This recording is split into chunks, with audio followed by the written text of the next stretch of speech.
Keep going. Career batting average leaders. Ken Arizona here in Vista, California. I'm looking at Thursday, December the 11th, 2025.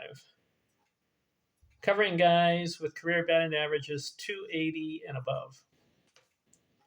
Everybody else above that in the 290s and 300s career batting average, I've covered already. 450 guys. I'm going to keep going. This video will cover three guys.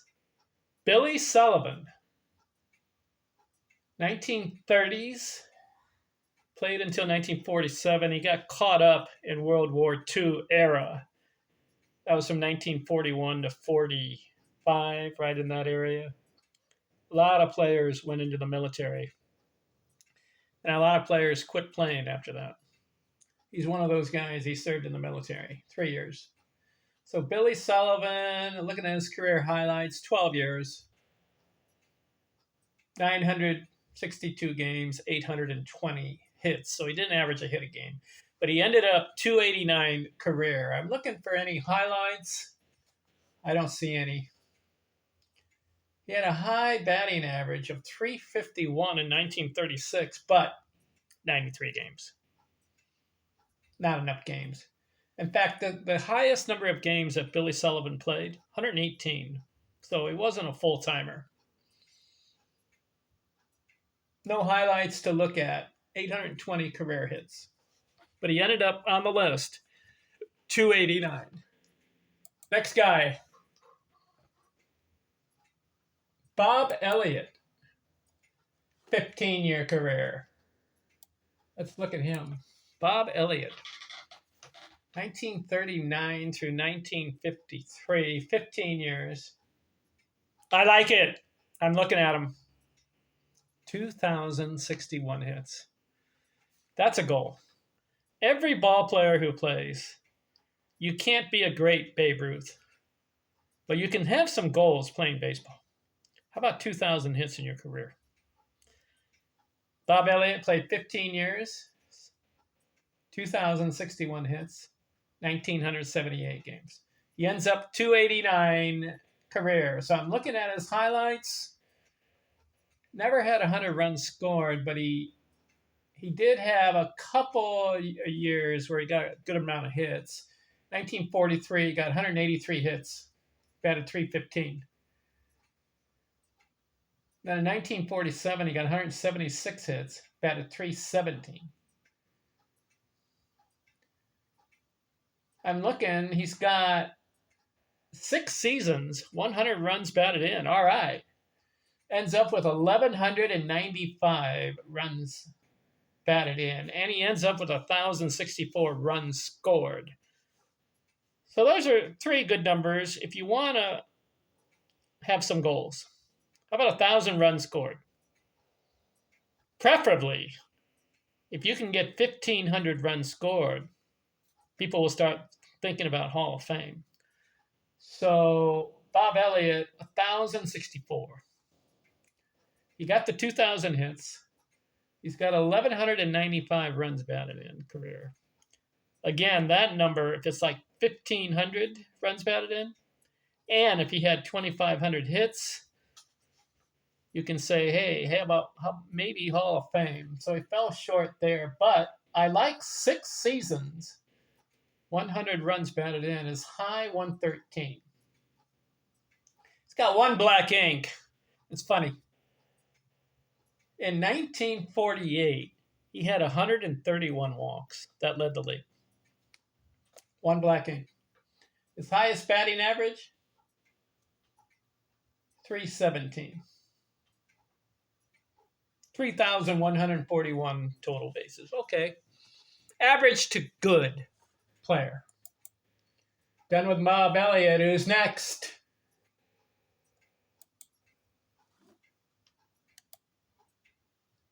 All right, this guy, he's on the list. His name is Gregg Jefferies. 1987, so that's kind of like 30, 40 years ago. 1987 through 2000, he had a 14-year career, 1,593 hits, stopped playing at age 32. I wonder what happened to him. He ends up 289 career batting average. Led the league in doubles in 1990 with 40. His highest hit total, 186. His highest batting average. Here's a good year, 1993. 342 batting average. 186 hits in 142 games. That's a good year. Never had 100 runs scored and never had 100 RBIs. So he had some 300 batting average seasons, counting 1, 2, 3, 4, 5 of them out of 14 years. So Gregg Jefferies, average player, 1,593 career hits. Stopped at age 32. I wonder what happened. Wonder what some guys, when they're playing Major League Baseball,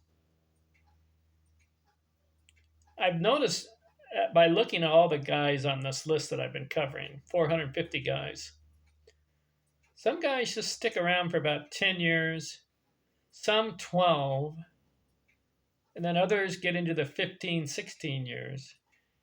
And then just a small number get to that magic 20-year career. And then a very select few go even past that. 24 years for Ty Cobb, 23 years for Brooks Robinson and Carl Yastrzemski. Tony Gwynn had 20 years. Ted Williams had 19. Henry Aaron, 23 years. I think Willie Mays also 23, 22 or 23 for him. You know, Roberto Clemente had 18 years, and he got to 3,000 hits. I like that. So Gregg Jefferies, he just sticks around for about 14 years. All right, we're done with that. I do 3 guys per video. Let's see. Yeah, Billy Sullivan, Bob Elliott, Gregg Jefferies. I'm going to keep going down the list. My goal is to cover all 1,000 that are listed on career batting average leaders. And you go to Baseball Reference, type it in. You'll see the list. Career batting average leaders. Started with Ty Cobb's 366, gone down the list, and it stops at about 1,000 guys, which is about 271. And that's where I'll stop. After that, after I've covered all 1,000, I'm going to get into pitching box scores. I'm going to go to pitching wins list. Career pitching wins list. Who's number 1 there? Cy Young, 511. I'll start with him and I'll go down the list, looking at the box scores, commenting. That should be a labor of love there. All right, we'll talk to you later. I'm out.